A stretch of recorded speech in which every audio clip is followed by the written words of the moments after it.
I want to talk to you about what your role has been. I know you guys have been leading the effort on exposing what it comes to mail fraud. And with all due respect, I would say this to you, Christian.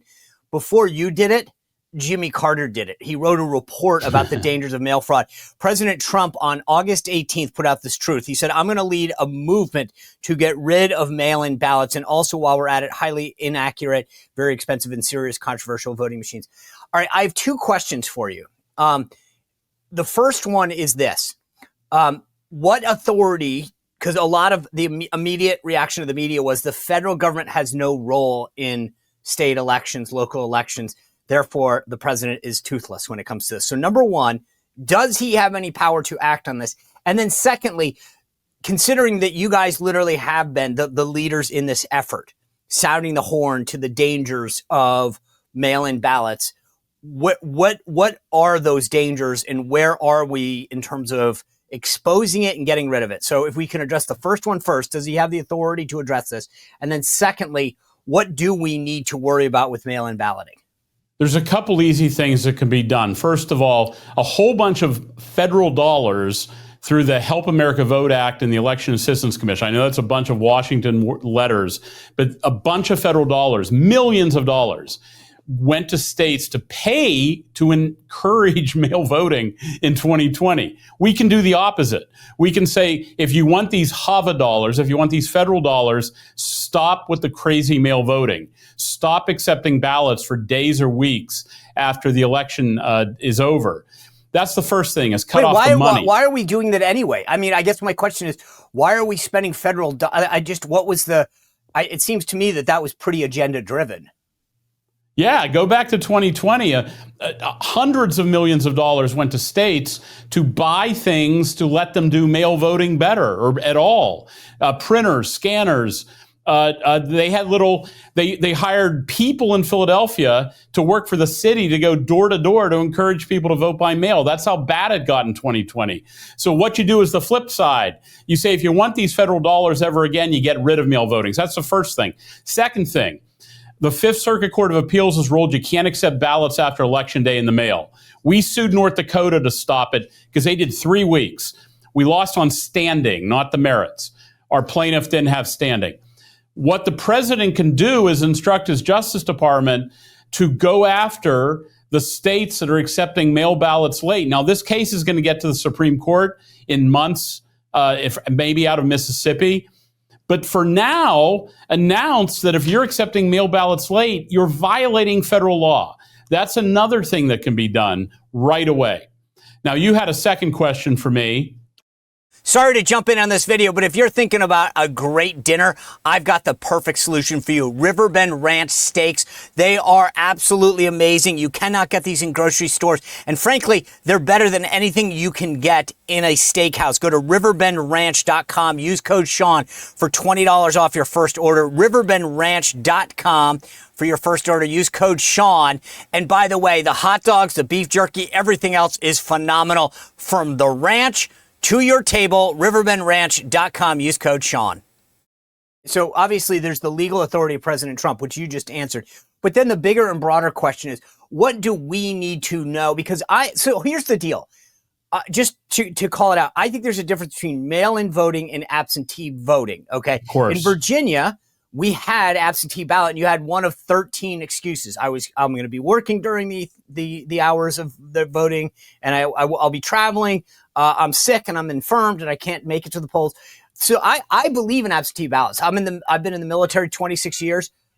I believe strongly in the ability of service members to obviously be able to vote, because most of them can't just come from a ship or overseas forward base and vote, right? That's a no-brainer to me. But when you encourage people to just cast their ballots willy-nilly, in Virginia, Christian, we start voting in September for a November election, well before debates happen, advertising happens. I mean, I find that insane. But these mail-in ballots, walk us through. Jimmy Carter, as I said, held a commission. The president has been highlighting this. What are the dangers of mail-in ballots? So if I was going to design the worst possible system to hold an election, I would have automatic mail voting In other words, everyone in the voter rolls gets a ballot, and I would have dirty voter rolls. And then I would call it, Sean, the state of Nevada, because that's exactly what they do in Nevada, is they have automatic mail. And if you Google Public Interest Legal Foundation Nevada video, you will see us visiting liquor stores, Larry Flint's Hustler Club, pot shops, casinos, where there's people registered to vote that don't live there. We couldn't even find them. We went looking, and they're getting mail ballots automatically mailed. Hold on. There is a person that is registered to vote in Nevada that's address is the Hustler Club. Oh, yeah. No, we visited the Hustler Club looking for him. Dude, you are the first person that I've ever heard that actually has a legitimate excuse work-wise to say, we went to a strip club because we were working. Yeah, and we went to a casinos. I mean, it's a hoot. I mean, watch the video. The PILF, Nevada, you'll see it. I was looking for Ronald or William Phelps. I don't know who that is. Okay, so they don't live here. At the bar? Yeah. No. Okay, this is the address we had for them, so I just wanted to make sure. Oh, God, yeah, no. Okay. I don't even recognize it. And we did the same thing in Arizona, where we went to all these crazy places like liquor stores and 7-Elevens where there were no voters, even though they're registered there. But in Nevada, Sean, they mail them. Stacks of ballots show up at the casinos for people registered to vote there who don't live there. Liquor stores. We went to liquor stores in Las Vegas where people are registered to vote. They don't live there. So it's the worst system you can have. Is Nevada is a register by party, I believe, state, correct? I think it is. And I think Adam Laxalt would be in the Senate right now if, in fact, they didn't have this system. I'm convinced of it. I wonder, all those people who are registered to vote at the Hustler Club, casinos, and liquor stores, I would be very interested to see which party they're registered to, unless you have some insight on that. Yeah, I'd have to look. We can get back to you and tell everybody. I have a funny feeling I know how that's going to play out. Yeah, I do too, because I think that's the bigger point here, is that it benefits one party.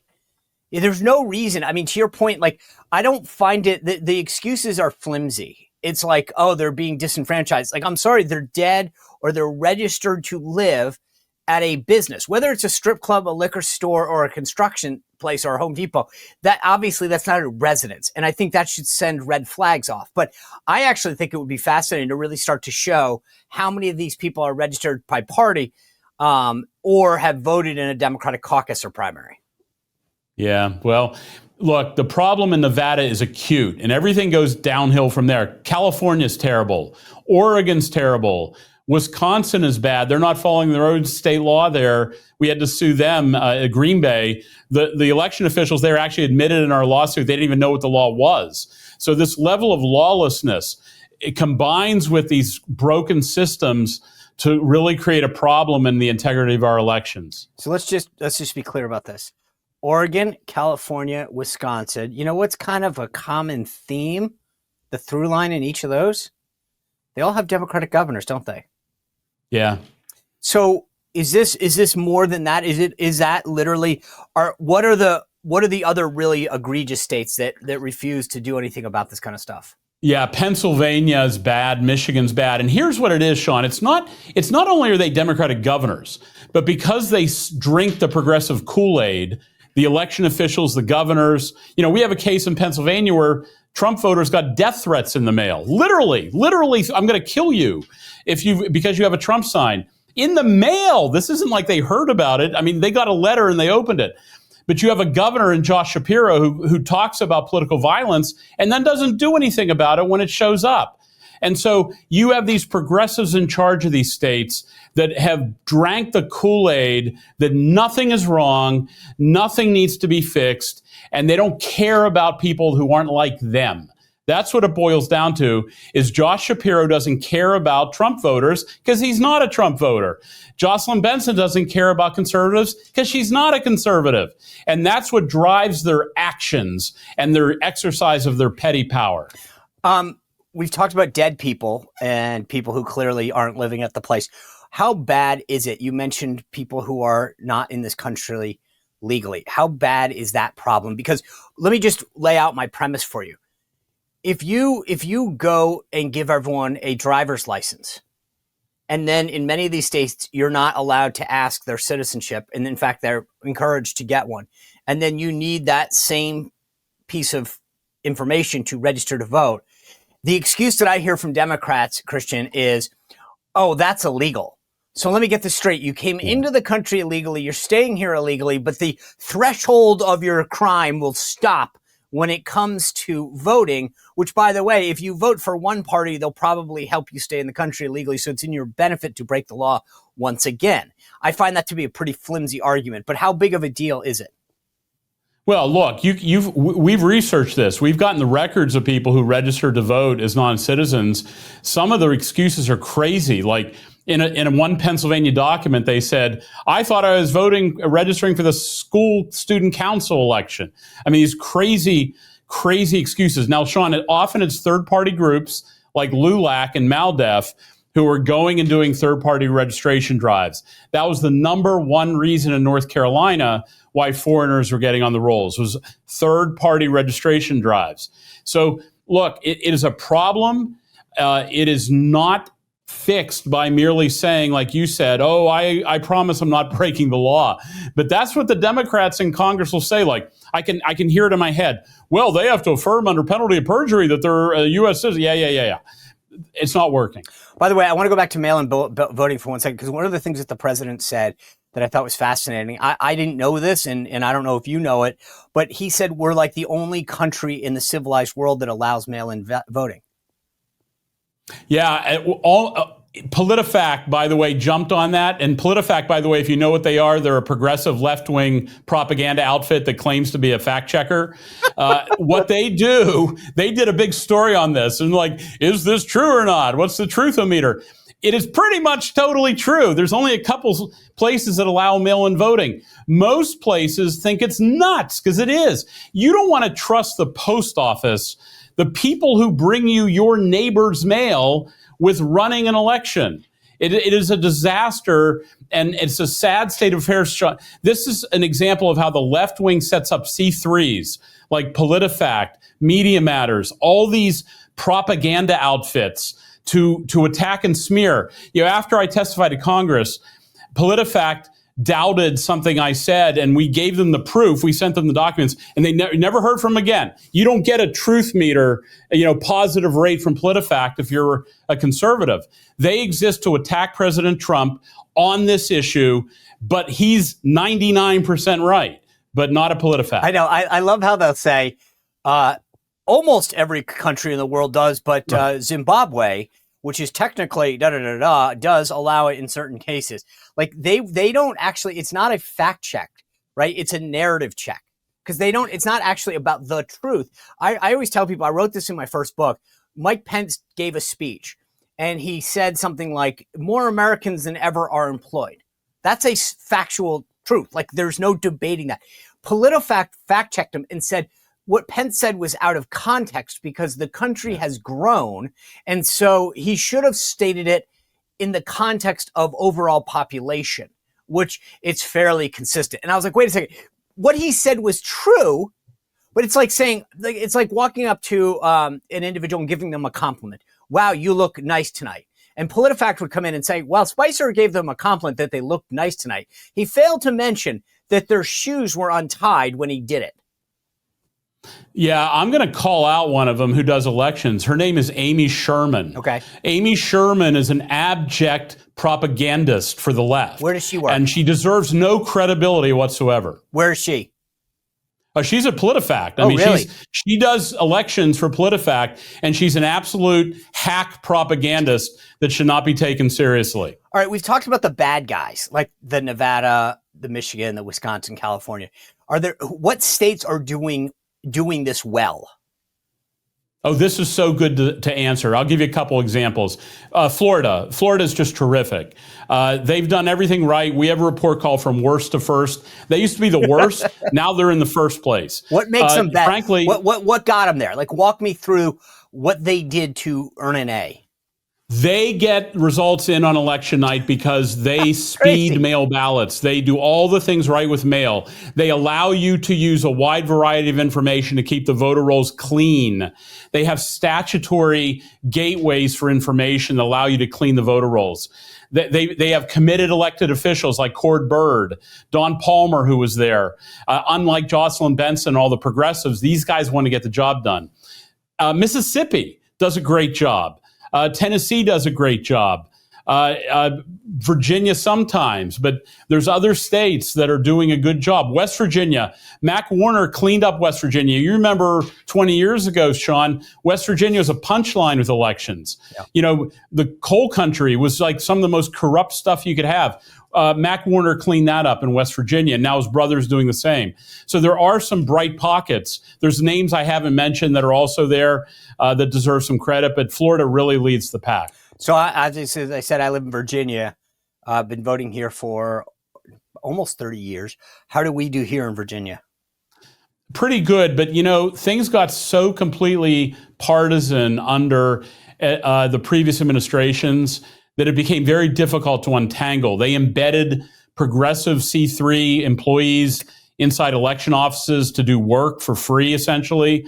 Virginia kind of went off the rails. They enacted crazy stuff when the legislature and the governor were all blue that we still haven't untangled. And so there's some real problems in Virginia. You can't even use jury escape forms, meaning I don't want to do on jury duty because I'm from Guatemala. I'm a non-citizen. Virginia doesn't even allow you to use that kind of data to keep the rolls clean, whereas most states do. So wait, if you affirm to the state that I can't serve on a jury because I'm not a citizen, they can't use that same information to make sure that you're not actually voting. Yeah, Kane vetoed it twice. In fact, it's not to the state. You're affirming it to a judge who can put you in jail. Right? Yeah. This is a United States senator who was governor. Yeah. No, all kinds. So Virginia is not so great. I mean, the current Commonwealth, you know, the election head is doing the best she can, I guess, with what she has. But trust me, Virginia is a really far down the road bad on a lot of issues.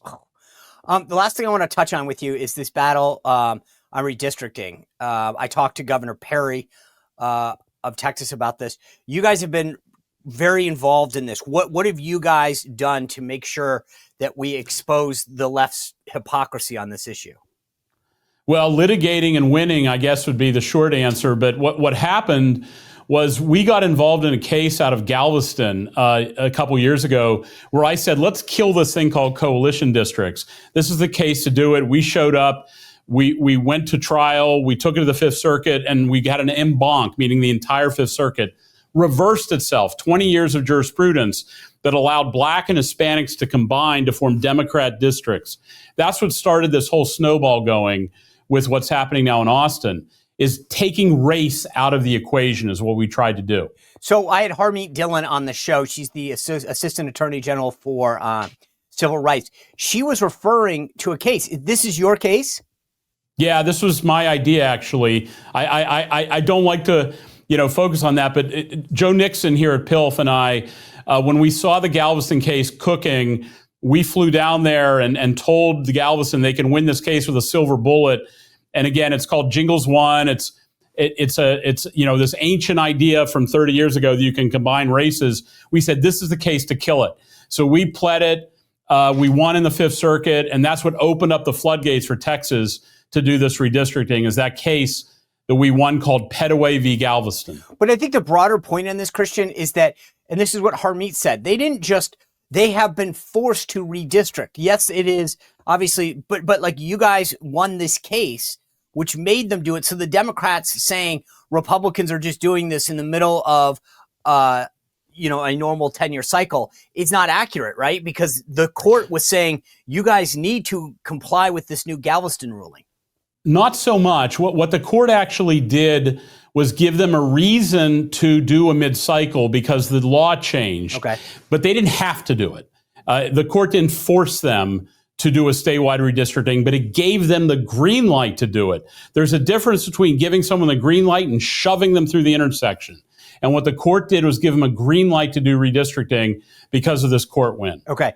But I think the bigger and broader point that I've tried to make is that, like, you look like at California, 38% of the vote went Republican last time, and only 9 of its 52 seats are Republican. That's 20%. In Illinois, 44% of the vote went Republican. Only 3 of the 17 seats, which is 17%, went Republican. In New York, it was a 43% Republican vote last time, and 7 of 26, which is 26.9% of the vote, got allocated to Republicans.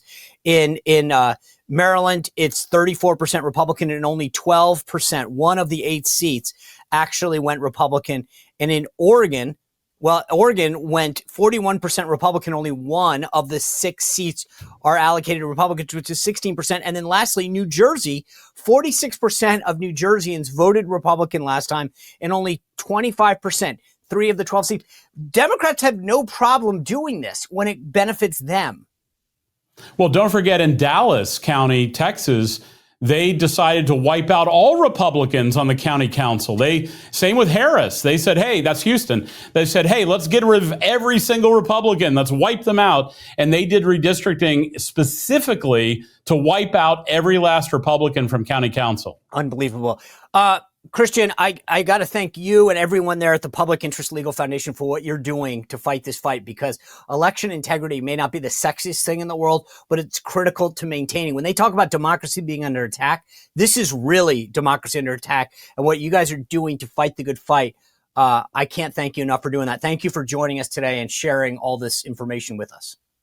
Thanks, Sean. Take care. You bet. Well, if you enjoyed this content, make sure to like this video, subscribe, and click the notification bell to get more.